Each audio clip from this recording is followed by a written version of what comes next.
नमस्ते दोस्तों, मेरा नाम है डॉक्टर शिनागी। और ऐसा क्यों कहा जाता है या बहुत बार आपके साथ भी ऐसा हुआ होगा कि जैसे हम दोपहर को सोते हैं, रेस्ट करते हैं, रेस्ट करने के बाद जब हम उठते हैं तो हमें तो और ज़्यादा रिफ़्रेश लगना चाहिए और तरोताज़ा होना चाहिए।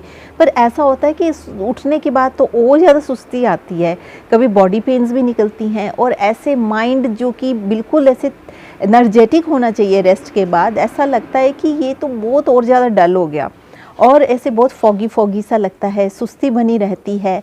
तो यकीन जानिए, इसमें आप अकेले नहीं हैं, बहुत से लोगों के साथ ऐसा होता है। आइए जानते हैं आयुर्वेद इस बारे में क्या कहता है कि ऐसा क्यों होता है। आयुर्वेद में बताया गया है कि जो दिन का जो सोना है, अगर आप दिन में सोते हैं तो वो कफ दोष को एनहेंस करता है। अब जब कफ दोष एनहेंस होता है तो कफ दोष वाले सिम्टम्स जो हैं वो हमारी बॉडी में बढ़ जाते हैं।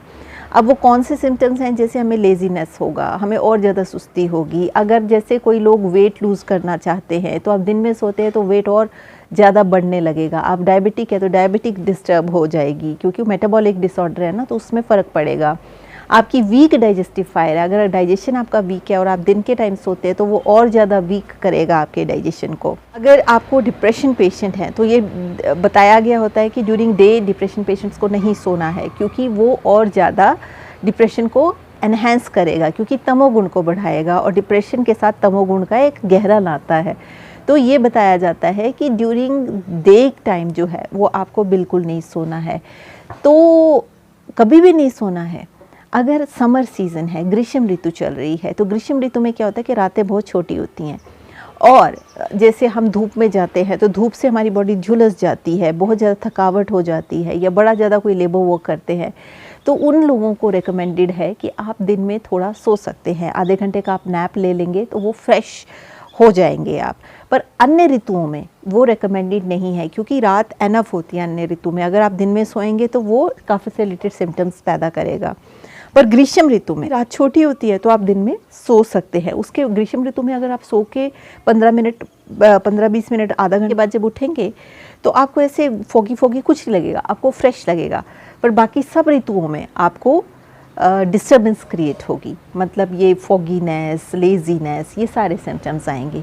तो अब और किसी को भी नहीं सोना चाहिए। अगर किसी को ट्यूबरक्लोसिस है, अगर कोई बच्चा है वो सो सकता है, अगर आपके घर में कोई वृद्ध है वो सो सकते हैं, अगर किसी का ऑपरेशन हुआ है या कोई प्रेग्नेंट वूमन है वो सो सकते हैं, अगर वो कोई रिकवरी फेज़ किसी का चल रहा है वो लोग सोच सकते हैं, किसी का एक्सीडेंट हुआ है, ऑपरेशन हुआ है, उनका रिकवरी हीलिंग हो रही है, वो लोग सो सकते हैं। पर बाकी लोगों को जो सोने का है दिन में वो रिकमेंडेशन नहीं है।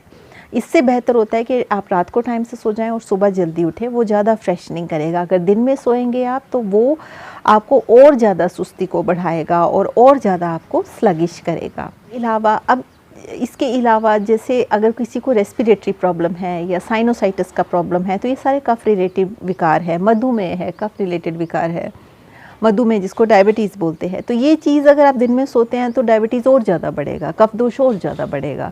जो कफ दोष और ज़्यादा बढ़ेगा तो फिर वो और ज़्यादा आपकी डिज़ीज़ को एग्रावेट करेगा। तो इन लोगों को तो स्पेसिफिक रिकमेंडेशन है कि आपने दिन के टाइम कभी नहीं सोना है। इसके अलावा अगर आप बहुत ज़्यादा लेबर वर्क करते हैं, आपकी मतलब बहुत ज़्यादा एक्टिविटी है, बहुत ज़्यादा फिज़िकल वर्क करते हैं, तो आप 15 मिनट 20 मिनट दिन में सो सकते हैं, तो वो इतना इम्पैक्ट नहीं करेगा। पर आपका थोड़ा सीडेटरी लाइफस्टाइल है या डेस्क जॉब है या आप ऑफिस में काम करते हैं तो आपको दिन में नहीं सोना है। आई होप आप ये सारे टिप्स का यूज़ करेंगे, इस नॉलेज का इस्तेमाल करेंगे और अपनी हेल्थ को स्वस्थ रखेंगे।